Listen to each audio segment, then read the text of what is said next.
All right, hello everyone. I'm Chris Wilson. I'm a lead animator for a company called No Code. It's a small independent studio based out of Glasgow, Scotland. So I'll give you a quick introduction to my career and background. I have 15 years of cinematic and AAA games development experience. Where I started out in pre-rendered cinematics, where so we were an outsourced studio in Australia that were developing cinematics and game trailers for companies such as THQ, Take-Two, Eidos, and some of the bigger publishers. During my time, I mainly specialised in motion capture animation. I've worked in conjunction with Weta Digital, Giant Studios and Imaginarium Studios with the following companies. So I started out working for a company called Plastic Wax in Australia. I then moved to the UK. I worked for Ninja Theory, where I was the first person on the cinematics team for Heavenly Sword, where we worked in conjunction with Weta Digital for that. It was a really eye-opening experience. I'd never had any experience working with the film industry before, and I felt that their ethos and their working structure seemed to fit really well with within the games industry and what we were trying to achieve, which is a more of a cinematic experience with games. I'd set up the pipeline for the cinematic work on Heavenly Sword. That was being done in a custom engine that was owned by Sony, and then once we'd finished on Heavenly Sword, we then started on Enslaved, where we transitioned into Unreal 3. So once again, it was sort of starting from scratch and establishing a new cinematic pipeline for them to use in Unreal 3. From there, I moved to Copenhagen. I was working for IO Interactive and working on Hitman games. Once again, they didn't have a cinematic pipeline in place, so I was brought in with my previous experience at Ninja Theory to establish a workflow and a pipeline for dealing with the cinematic production there. So we worked in conjunction with Giant Studios, which is a mocap supplier in the US. I then moved on to Rocksteady in London, where I was part of the Batman Arkham Knight team, and also worked on the Batman VR there with them. So they had a pretty well established pipeline, but there was a lot that I learned there as well in their production. They have really ingrained production values. So I took a lot of experience from there, and then I went to work for it was a startup studio called Imaginati, which was owned by Andy Serkis of Gollum fame.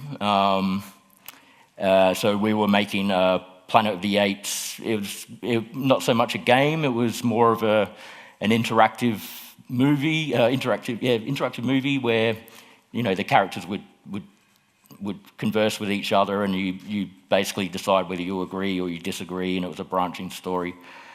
That was a very, very heavy on cinematic production, and also working very, very similar to how the film industry works.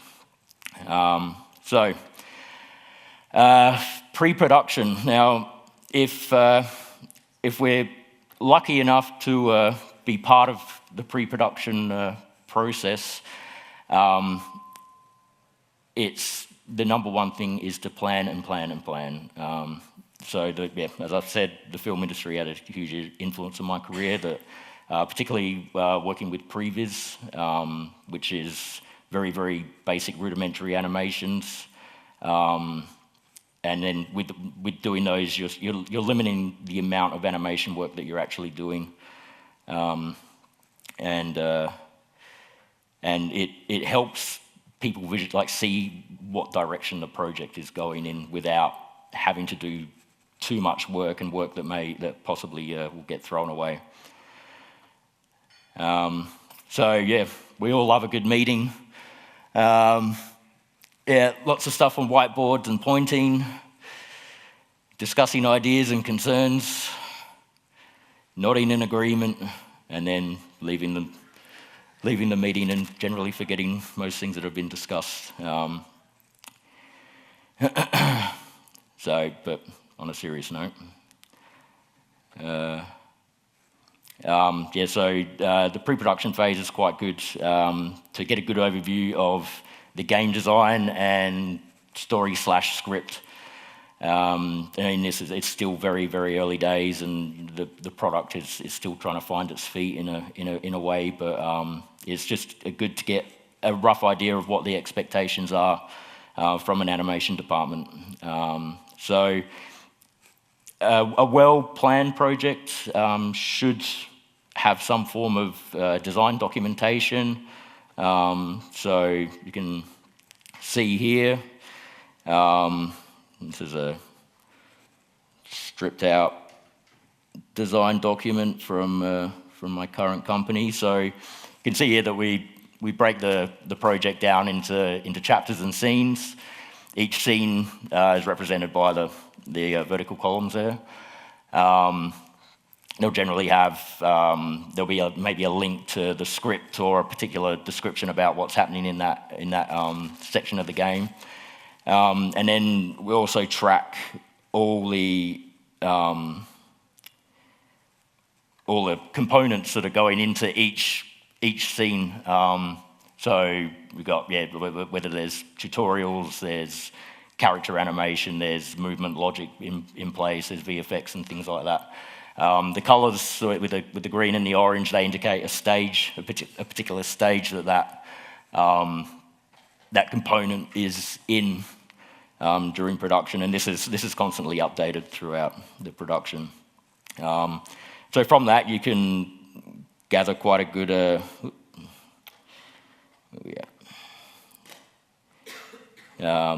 Get a good understanding of the scope of the project.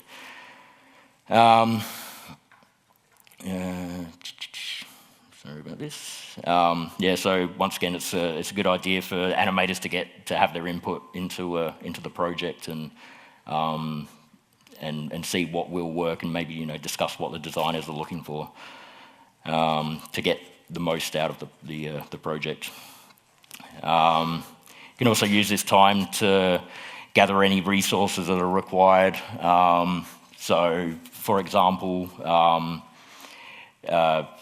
you may not be in a position during pre-production where your character team or rigging department has characters set up. So what I've often done in the past is I just go online, I get some free resources, I'll get a free character rig or something like that, and just use that as a placeholder to start just roughly blocking out some animations, just so that people can see things in movement and get an idea of how things are going to turn out. So once you get into production, just keep it. I found that keeping things very, very simple to begin with. I think it's quite easy for artistic people that they want to get in there and they want to finish it off and do really nice quality work from the get-go. But another take from the film industry is they do a lot of pre-visualization, and if you see pre-visualization from any sort of big Hollywood blockbuster film, what you see in a pre-visualization is almost identical to what you're seeing in the final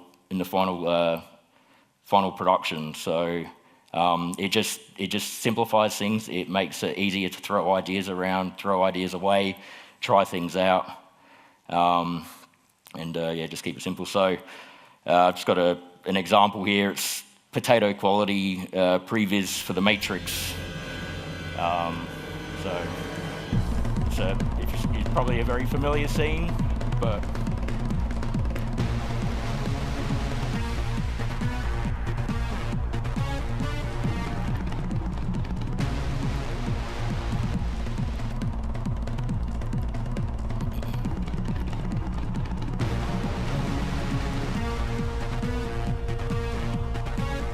I think you get the idea.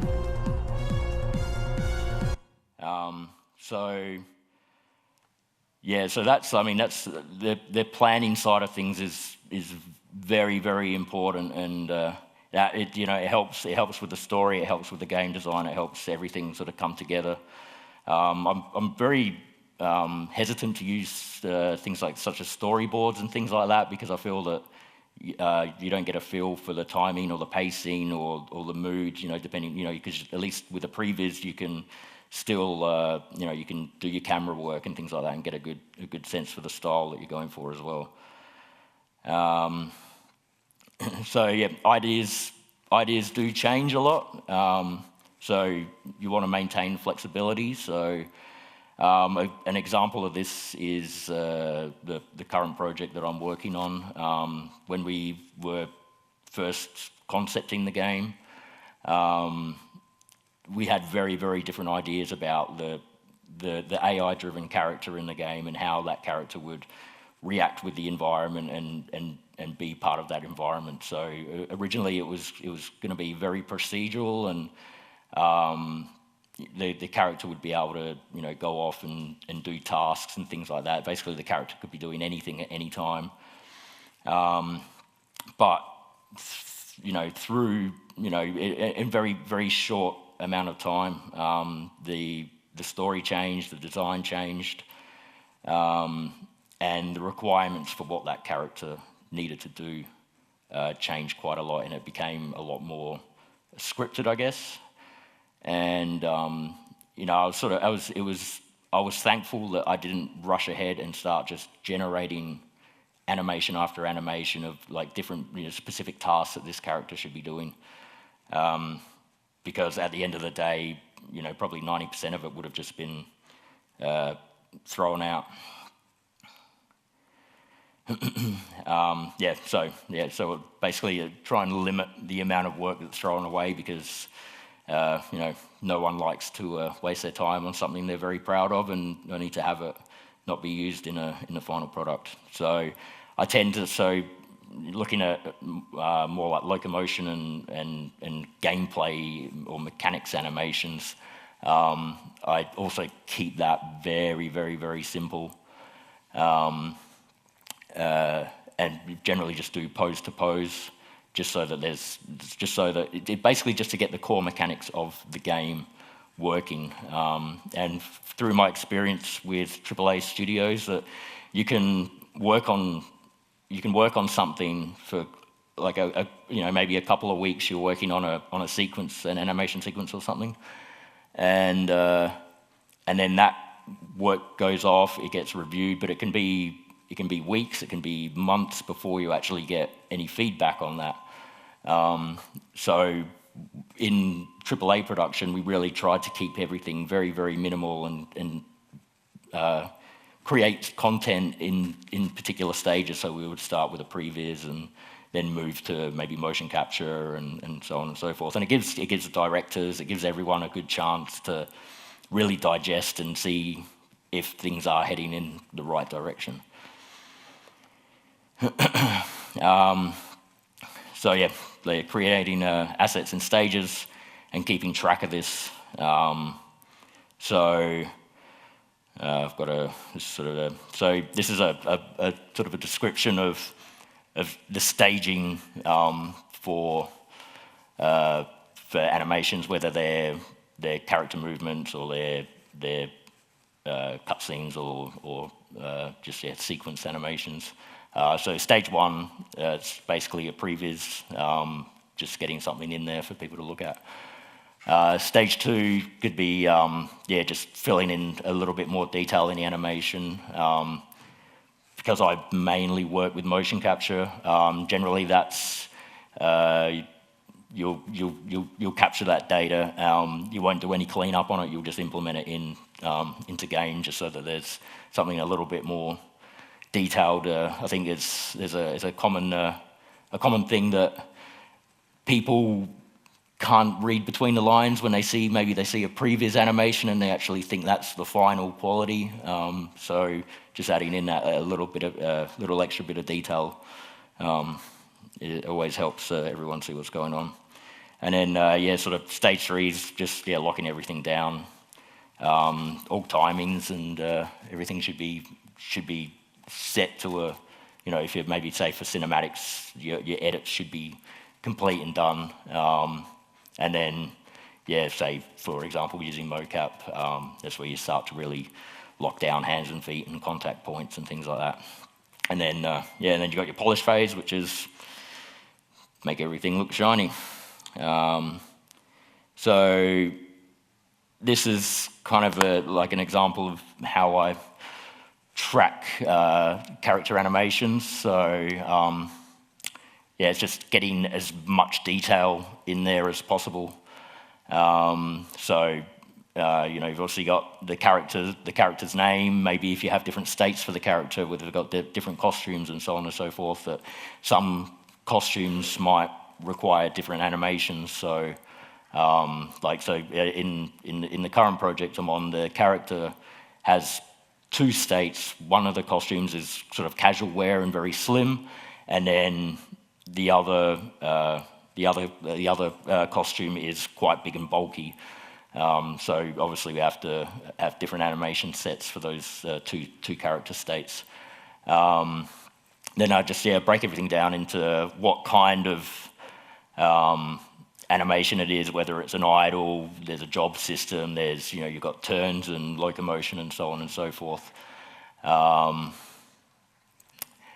then anything else that's required for that animation. So I make notes of whether it's a looped animation, if there's variations. In this case, for variations, I've set up a system where it's a procedural, it's like procedural idles. So basically, you can just layer up a countless number of idles, and then each animation gets weighted in over time. So essentially, you're not ever seeing the same animation. So that's like with the variations and additives. The development stage is what I went through previously before. So this keeps everything very very visible to the team as well. They can tell what animations are done, what stage they're at, and I keep track of, even if there's animations that, so the ones that are grayed out, for example, they're animations that would have been created maybe for the original AI system, but then obviously we changed the system, so those animations get pulled out. But I still keep track and have a record of those animations, of those assets that I've created. And then also, if animations require anything like facial animation, just keeping a track of that and making sure that it's in there and what stage the facial animation's at. So once again, it's a similar thing for animation sequences. So this may be cutscenes or just small interaction moments, environment interactions, and so on and so forth. So once again, it's keeping track of everything that's required within each individual scene. So whether the animation will contain a loop, so that sometimes you'll have a sequence that will play out, there'll be some dialogue, and then maybe the character's waiting for an input or a response from the player. So during that time where the player has an input, you'll run a loop on the character for that time. So yeah, just keeping track of things like that, keeping track of the characters that are in the scenes, props that are used in the scenes. Once again, the staging of the scenes, and then also just like the work that's actually been done. So, has it been, in these cases, it's been motion captured. So has it been captured? Has it been implemented? There's facial animation been generated for it, which is face effects. Whether even if a lot of the facial animation is automatically generated through a program called Face Effects, which takes audio files and text annotations and generates facial animation out of that. But some scenes, say for cutscenes or cinematic sequences, then we'll do an extra pass on that and we'll actually polish up the animation on that. So whether it's required for that scene or not. And then everything else, VFX that are required for the scene, audio that's required for the scene, But yeah, it's just really keeping track of everything and covering your ass to so you know exactly where you are.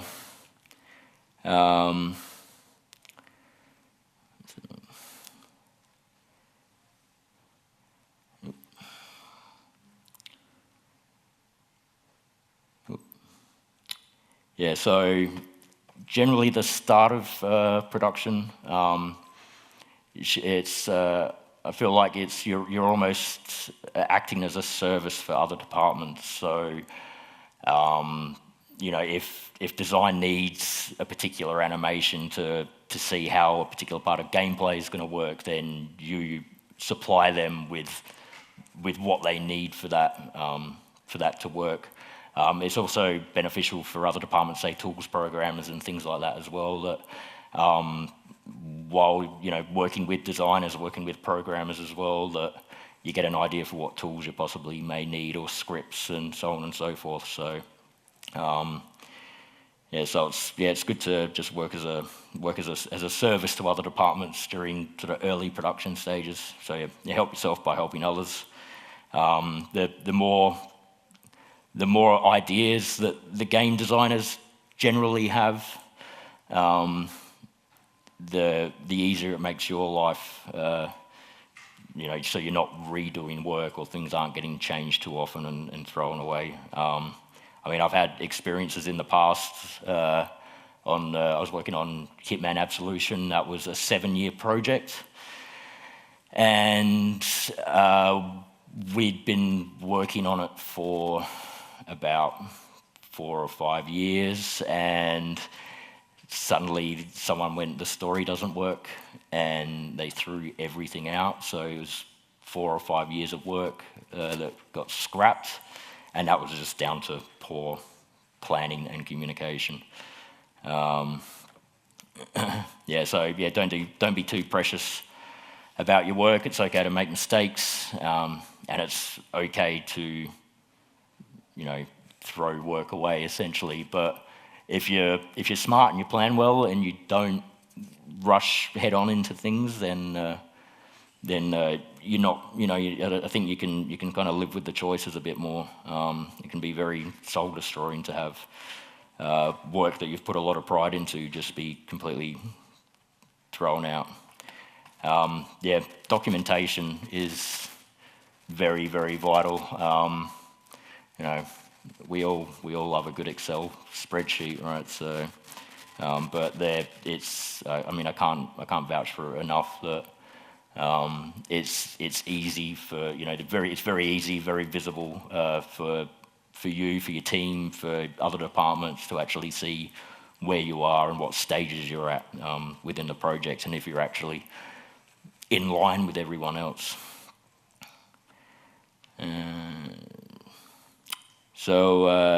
Post-production. So by the time you hit post-production, you should generally be in quite a good place where you have well planned game design. story should be more or less locked down now, and I think you have an idea of what the requirements are for the product, and I think it definitely gives you a chance to then really put your work into where it's required and get a good sense of polishing things up and making things look as good as possible. But I think that's kind of it. Any questions?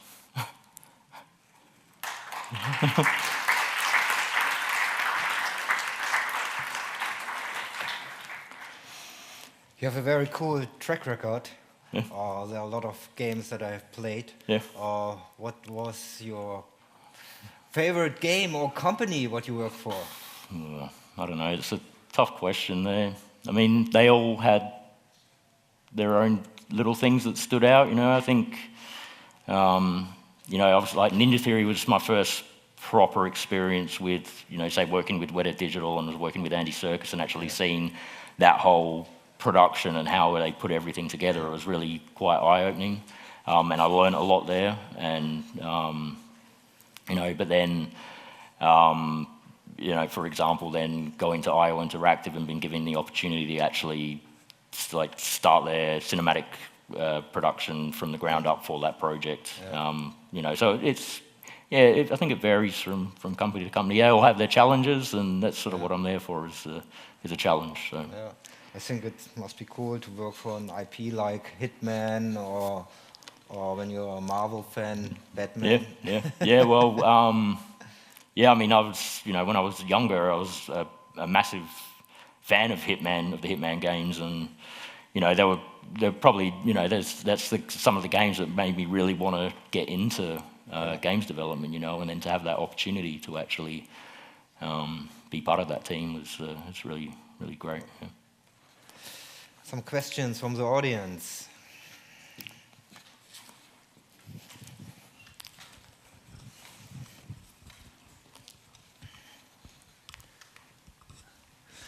I would like to know the story. How did you come in touch with filmmakers? At Ninja Theory, they had a plan to do, Heavenly Sword, it was quite a stylized game. It was almost a cartoony style game, and then they decided to try and go down this sort of hyper-real, photorealistic route, and the game director, his brother, was Andy Serkis's accountant, and Andy Serkis had showed an interest in games, and his accountant said, well, my brother's a game director for a company, and then that just sort of, it went from there, and they just got us in touch with Weta, and it just sort of rolled from there. And I think it's becoming a lot. The games production it's got a lot more of a cinematic feel, and they're taking a lot from the film industry now and trying to get the story and the emotion into gameplay. Like, I mean, you see, for example, with the Last of Us, and I mean, particularly like Naughty Dog, they do amazing stuff, right? There's this real crossover now between film experience and the games experience, and I think those two industries are really coming closer together. So I think it's a natural evolution that the lines are very blurred between the two now, I think. Yeah. Thank you. More questions from Emre?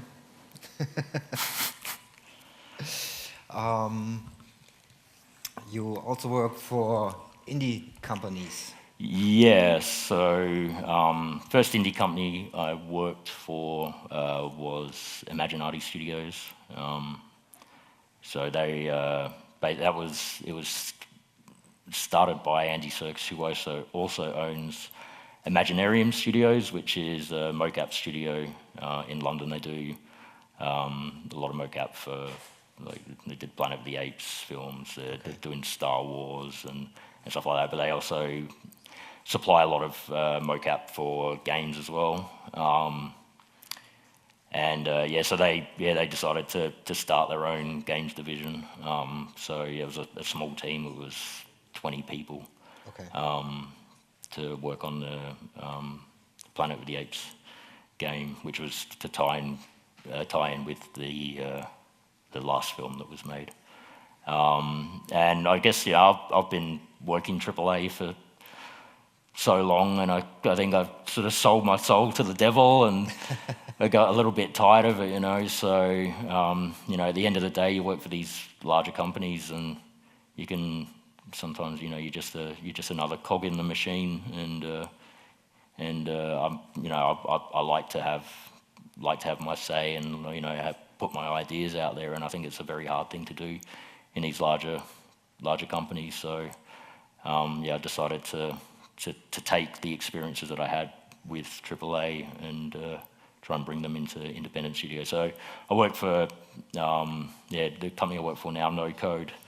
There was originally 3 people that when they did their first game, and now they've expanded to 9 people. So, okay.